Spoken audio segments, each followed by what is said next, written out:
Good morning. My name is Maria Rosner. Welcome to Body of Wisdom Yoga.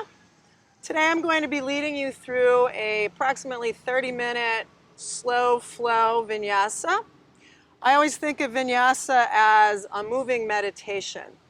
If you're really paying attention to your breathing, to the quality of your movement, you're just in it. Everything else fades away. And it's extremely soothing and calming to my nervous system, even when I'm doing something physically challenging. The way I teach this is I approach it like an all levels practice, but if you want to amp it up, tone it down, take a break at any point, do a different variation, you do you. Okay, this is your practice. We're going to begin today in tabletop. Okay, so we're going to just begin with a little bit of a tuning in session here, tuning into your breath, tuning into your mindset, your energy level today.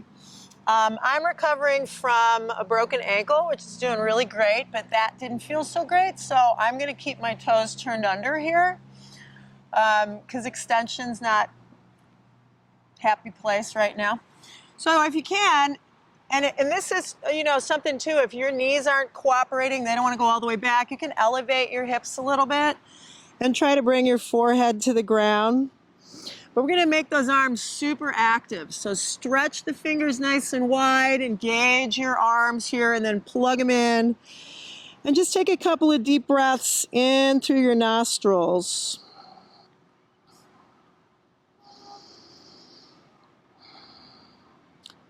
And then on your next breath, pull yourself up into a tabletop and allow your pelvis to tip forward. And lift your heart. And we're going to hold a cow stretch for a moment here. Just kind of really engage those muscles in your back. Open your throat.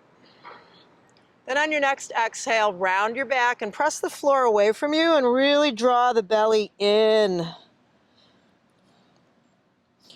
And then we're going to start our vinyasa. So remember, vinyasa means breath-initiated movement, right? So you don't initiate the movement until you initiate the breath. So it really is synchronizing the two, breath and body.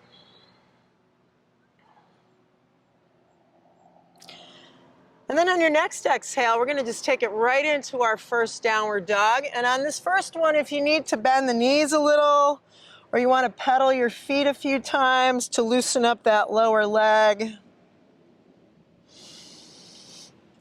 Remember, you're pushing not into the legs in this pose. You're pressing into your palms and lengthening your arms and your torso. This part is not that big of a deal, all right? In fact, if you ever watch a dog do this pose, that's what they do. They bring their chest to the floor, stick their tush way up in the air. Then we're going to walk the hands all the way to the back of the mat. Let your heels settle. And just let your torso hang from your pelvis. So if you're more like up here, go ahead and bend your knees a little bit. Get a little bit more flexion in your hips. And let your head hang. So take advantage of gravity and traction your spinal column here. Then you're going to press into those legs and rise up, reaching up towards the sky. Lace the fingers together. Press your palms all the way up. And then just lean out to one side and get into your side body. So like a little crescent moon shape, right? And then inhaling back to center.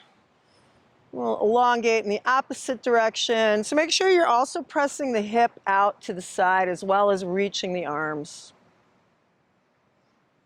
Then rising up to center again, take the hands to the base of the skull, not the neck. Your fingers are right at the occipital ridge.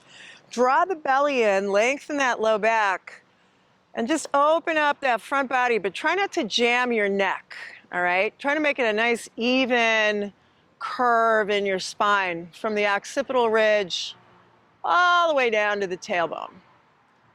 And then we're going to rise up again, release those arms back to the floor, and walk everything out to plank. Place your knees down so you're in a half plank. Keep those elbows in at your sides. Lower yourself slowly.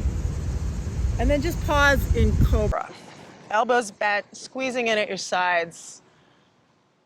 And then press back once again to downward dog. So this time you're going to walk your feet to the front of the mat. And when you get there, we're going to do this flat back posture. So it's not simply coming up halfway. You want to extend the front body, tilt the tail up again, maybe bend your knees, place your hands on your shin bones. So you're more like a pub table, right? I could serve coffee on your back. Then you can lengthen and bow forward, letting the head go again. From there, you're going to rise up like you did last time, upwards salute, and hands to the heart. So this pose isn't just standing around waiting for me to tell you what to do, right? This is really foundational posture. So check in first with your feet, right? If you're a little bit tilted out or one foot feels a little different than the other, try to evenly ground down through the four corners of your feet. Maybe even lift and spread your toes. That's always a healthy thing for your feet anyway. And then internally rotate your thighs, drop the tailbone, shoulder blades back, and then the occipital ridge should line up with your tailbone.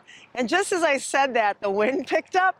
So you're so solid that it doesn't matter, right? You've got this. Take a full breath in again, reach up. And as you exhale, bow forward and relax your toes. Then come into that half fold again. And then you're going to bend your knees so that you can bring your hands next to your feet so that when you step that right foot back, boom, you're ready. You're right in a position. You don't want your hands out front. So we're just going to do a few back and forths here, warming up a couple of joint areas, knees, ankles, hips.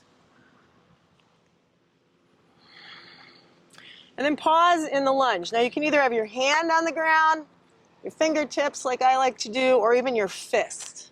And if you need a block here, just play with that. We're going to rotate to the left, and we're going to add a little anaphorus today. My neck's a little bit jacked up. So you're going to let your neck just hang and reach this arm towards the back of your mat. And then just add a little roundhouse move to the arm, warming up that shoulder joint. And then if your arm is approaching the ground, just go ahead and let it drop. So from here, you decide what you want to do. I'll meet you in down dog, all right? You can step back to that plank again, chaturanga, cobra, down dog, or just go right to down dog. And step, walk, or hop to the front of your mat again. Inhale into Ardha Uttanasana. Exhale, bow. Inhale, rise up. And you're back where you started. So we're going to repeat that same sequence on the other side. Take a full breath, maybe add a little back bend here. Hinge forward from the hips with that flat back, right? Then coming up halfway again, move your hands alongside your feet, step your left foot back, and pause here. We're just going to go back and forth a couple of times.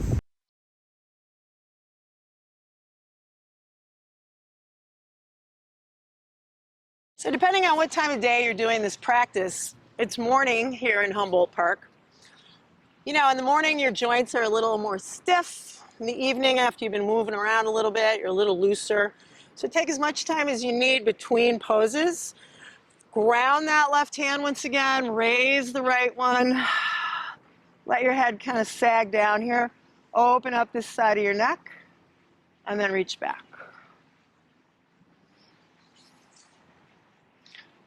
And then we're going to let that arm rotate a couple of times here. Take your time on this one.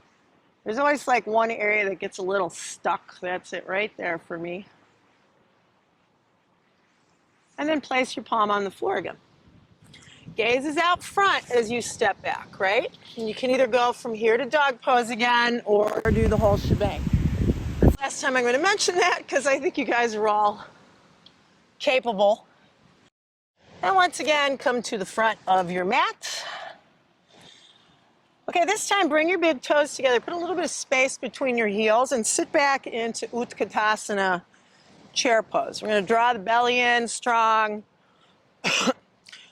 Raise the rib cage a little bit. Plug those arm bones in. Spread your fingers. So fierce pose. But we're going to add the arms that we normally do for eagle. You're going to take your right arm underneath and around your left arm and raise the elbows. Then from here, I'm going to have you rise up, arch back again. Keep your arms like this.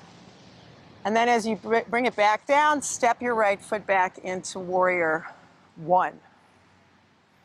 So try to angle those hips forward. You don't want to step too far back because I want you to ground that back heel really strongly.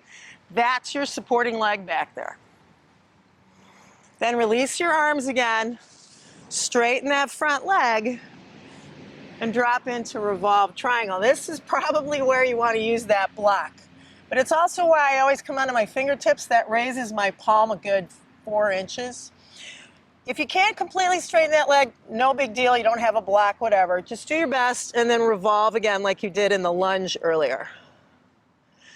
Now, sometimes people will go like this and throw their arm back. That's not the same thing. Keep your arm kind of as an extension of your collarbones and really rotate, ring out the spinal column. Then bring your hand to the floor again. Step back again. I'll meet you in down dog. So we're going to approach that revolve lunge from the back of the mat this time. Take your right leg high, roll around your ankle, and then on the exhale, you're going to try to step that foot all the way up to your right thumb. So you're back in that lunge position. Revolve right.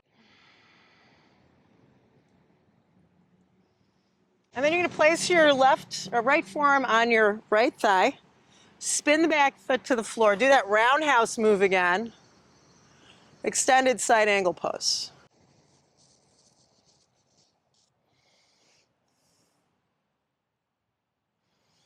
Then coming all the way up. Keep that front leg exactly the way it is. Warrior two.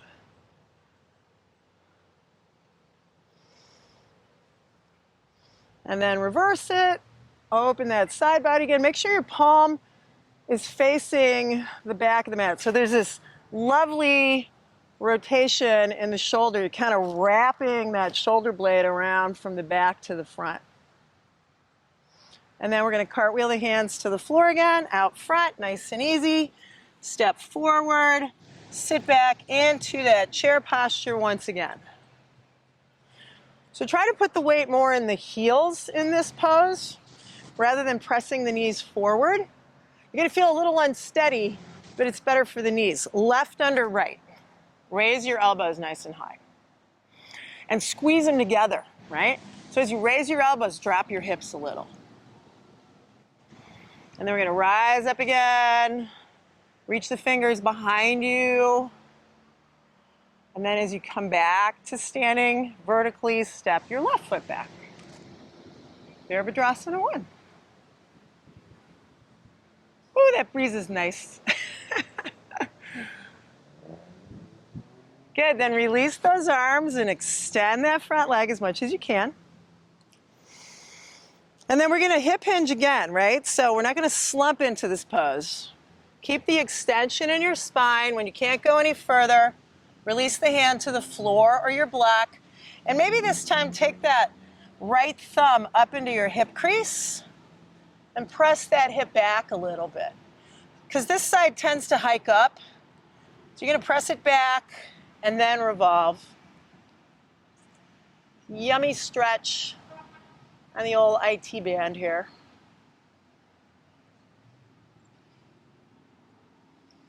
And then release again. Step back again. So this is where we kind of balance out our strength, right? This middle part helps you strengthen the upper body along with what we're doing, all these standing poses, right? Take your left leg high, step up to your left thumb. Now, if that's difficult for you, you can always put your knees down, step up, and then lift up, all right? Revolve lunge.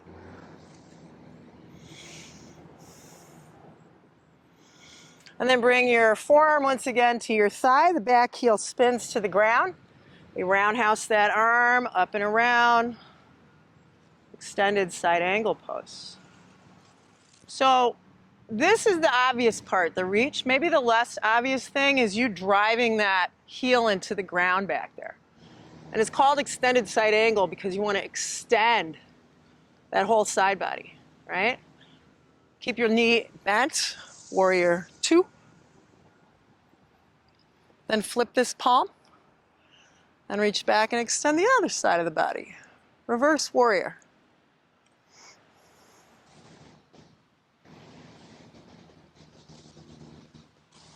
And then once again, cartwheel those hands to the floor. Step the feet together. So this time you're going to sit back in a chair pose with your feet a little bit apart, all right? And we're going to add a little balancing element to this, all right? So you can bring your hands to your heart, cross your right ankle above your left thigh. If you're able to hold your big toe here and extend your leg, you're going to do hand to big toe. If your hamstrings are not cooperative today, hold your shin and just work on balancing on that one leg. Super important. Then we step back again, warrior 1. And then we're back to that revolved triangle.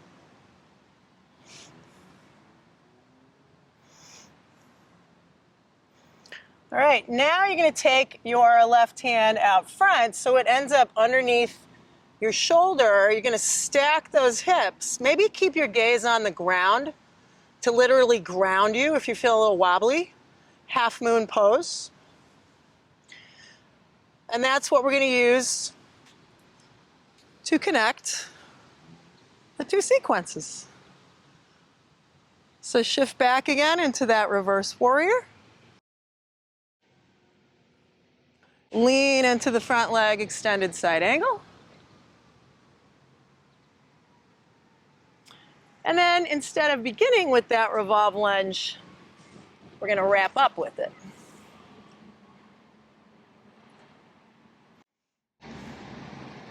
All right, so this time, step back, and we're going to hold a forearm plank just to warm up that core a little bit more, strengthen you. So without putting your knees down, put your forearms down one at a time. And we're not going to drop the head, right? We're going to keep the neck aligned with the rest of the spinal column. I want you to really engage your quads and your core. And you're just glancing down at those very exciting thumbnails. And then lower your hips. And to work the other side, you're going to keep your chest elevated, feet on the floor, and just reach back. Because remember, your core isn't simply your abs, right? Your core is really your whole torso. We want to have a strong back. Helps us with our posture. And then release the hands, press up to stretch.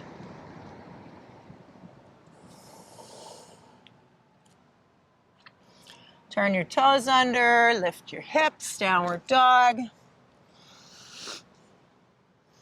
And then step, walk, or hop. Once again, to the front of the mat. So feet about hips distance again. Reach the arms up initially. Hands to heart. You're going to balance on the right leg this time.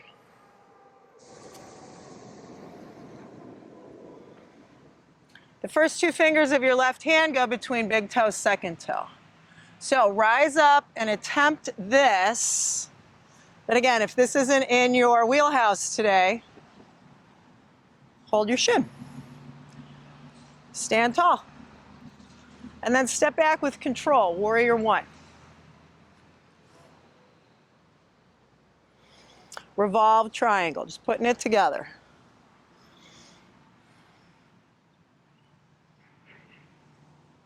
And then to link the 2 sequences, we shift our pelvic alignment by balancing on our right hand, our right foot, and stacking the hips in Ardha Chandrasana. You're going to take a big step back. Warrior two. Big reach, reverse warrior.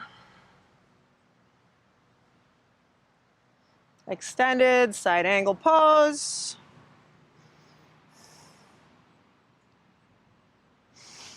And then wrapping it up, revolve lunge.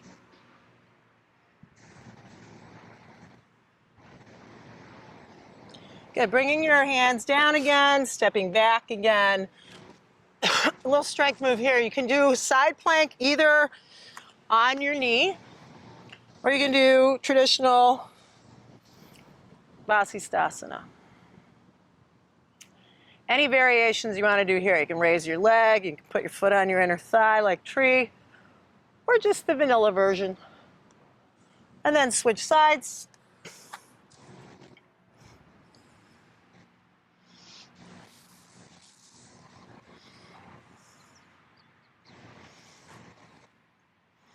Good, and then bring your knees down. We're going to swing the legs around front.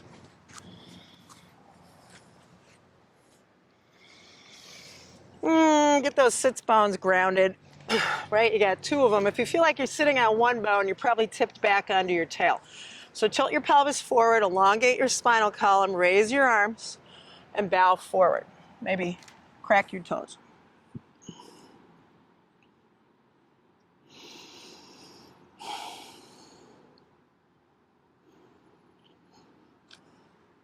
So we got a couple of ways that you can move into a hip stretch. I'm not a huge pigeon pose fan anymore just because I've done it 9 gazillion times. And to be honest, it doesn't hit my hips where I need it. So lately what I've been doing is a seated figure 4. For those of you that are a little more flexible than me, you can do a double pigeon, or you can recline and draw the leg in. So any of those variations. This one doesn't work too well for you if your hamstrings are super tight, because you may want to fold forward and all you feel is your hamstrings, when I'd really like you to feel this more, okay? And then as always in a forward fold, we don't want to tip the pelvis back, because that's not really a forward fold, is it? We want to take the pelvis and roll it over the top of those femurs, which may mean you don't go as far, but that's okay. You're still going to feel it more in your hips.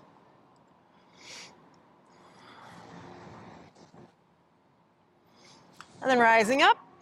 If you're laying down, just switch legs. If you're sitting with me. This works really well with a block. If you raise the block a little higher than your own thigh, you can go a little deeper. You can also use a strap here if you have one at home to hold on to your foot. Those of you that are a little tighter, you still get a lot of bang for your buck if you just simply elongate and then tilt the pelvis, right? It's not really about where your head is going. In fact, you got to get out of your head a little bit. You got to get more into your guts and get those hips to move forward. Get your belly to your thigh more than your forehead to your shin.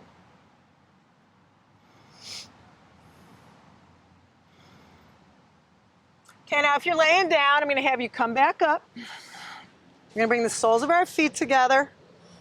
Just nice and easy, bow in. I'm really into my feet and my toes since I broke my ankle.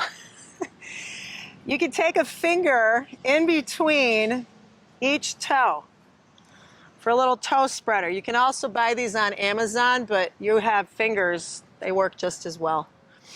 So slide your fingers down as far as you can in between each toe, and then drop forward again. And maybe even like wiggle a little bit. Our feet are so important to helping us balance and just navigate the world. They're your foundation, right? So take care of them. Stretch them too. Stretch these metatarsals. And then when you let go, ooh, it almost feels like you just put spearmint lotion on your feet. It's so good. Okay, so now you're going to lay back again. We're going to walk the heels in until you can kind of graze your heels with your fingernails, okay? And we're gonna make sure the feet are once again hips distance, not too wide and certainly not toeing out. So what you might wanna do is err on the side of overcompensating, kind of rotate your feet in a little bit so that when you actually press up into bridge, your feet may want to turn out a little and they'll end up being straight ahead. That's really important. We want to align the feet, the knees, and the hips, okay? So let's say you're here, but we've worked a little bit on, loosening up your shoulders. You're going to clasp hands and then tip over and tuck, tip over and tuck, and you might have to do that a couple of times. And what that does is it tips your scapula, your shoulder blades, the inner parts of the scapula up, right behind your heart. And look at that, you get that lovely chest opener using your own bones. It's so good. And then press into the legs. And then this is a great opportunity to breathe big into the belly, right? Take a few deep belly breaths here. Just let it go.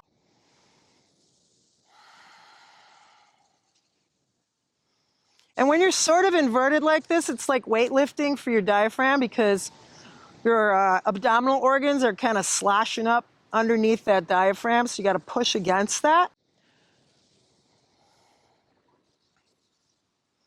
And then you're going to release your arms one at a time. Release your spinal column one vertebrae at a time. And I know what you want to do. You want to pull those knees in right away. We're not going to do that. We're going to do a twist instead to reset. So extend your right leg. Take your arms out to the side. Before you twist this left leg over to the right, I want you to pick your hips up and swing them over to the left a couple of inches, and then rotate. So that hip scooch is important. Holding your knee down, it's kind of up to you. If you get your knee all the way down and your arm pops up, that may not be a bad thing. You might get a really wonderful stretch in the pecs, or you can err on the side of keeping the shoulder blade down and not getting the knee all the way to the floor. So negotiate these 2 points, okay? If you're really flexible, you might be able to get both of them down. And then slowly unwind again. Now you got to put your hips back in the middle.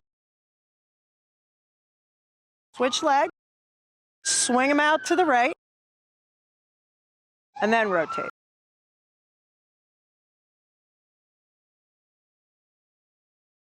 So this arm, if you can, not down here, not up here, but kind of at the angle of the pecs, and turn the palm up.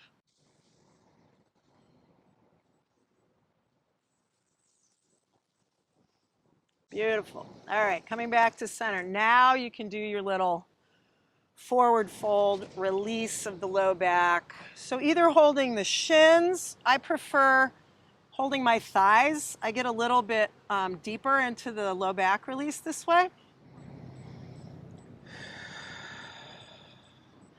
So as much as you can here, maybe with your eyes closed, really concentrate on relaxing your legs and your hips, not your arms. All right, so your arms are actively drawing in those loosey-goosey passive legs. Okay, now some of you guys might be like me. My Shavasana for me sometimes isn't super comfortable because I have really tight hip flexors, and you can see how much sway back I have here. So this gets to be a little uncomfortable in my body. If not for you, please feel free to extend your legs, or if you have a bolster, you can always put that underneath your knees. But if you don't have those props, there's this really nice variation called broken bridge, where you take the feet as wide as the mat, you bring your thighs together so that when you relax, your legs don't go flopping around. But you see what just happened to my low back? Now it's supported. That feels so much better to me.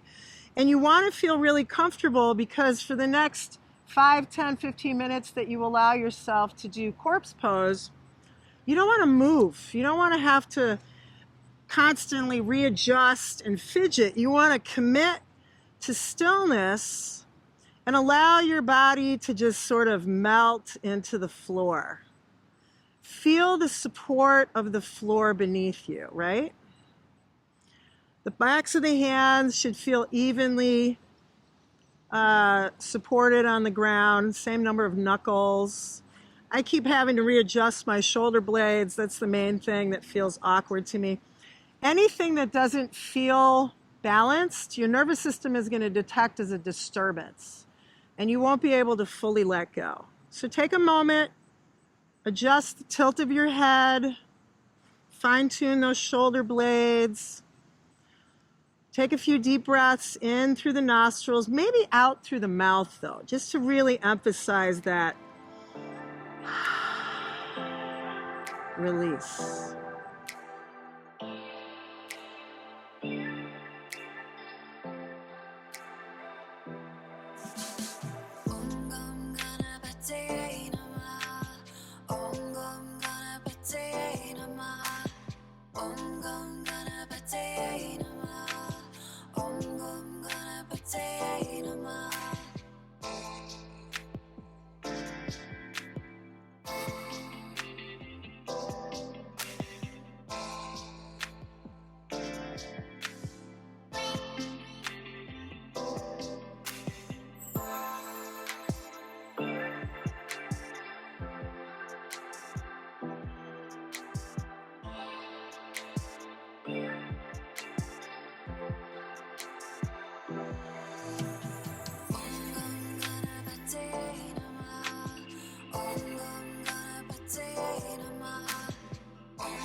Okay, so just take your hands to your upper abdomen, not as low as your belly button, just above that, kind of where the rib cage drops away. Take a few more deep breaths just to kind of signal your return to reality here, if you were lucky enough to kind of drift off somewhere. Then you can reach your arms over your head, give yourself a big stretch. If your legs are still straight, you can bend them one at a time. And what we're going to do is roll over onto our right side and let the head rest on the right arm. And then use your arms to press up. And then it's just good not to spring up from that, because that's like throwing cold water on your head after you just spent all that time trying to calm your nervous system, right? So bring your hands together in front of your heart, Anjali Mudra. This is something I've been doing since I was a little kid, but in a totally different context. I always think of finishing practice, hands at the heart, to remind myself to listen to my heart occasionally. I tend to be somebody that's up in my head a lot. Be open-hearted, to lead with loving kindness, reverence for this practice. Thank you so much for practicing with me. I hope you have a wonderful day. Namaste.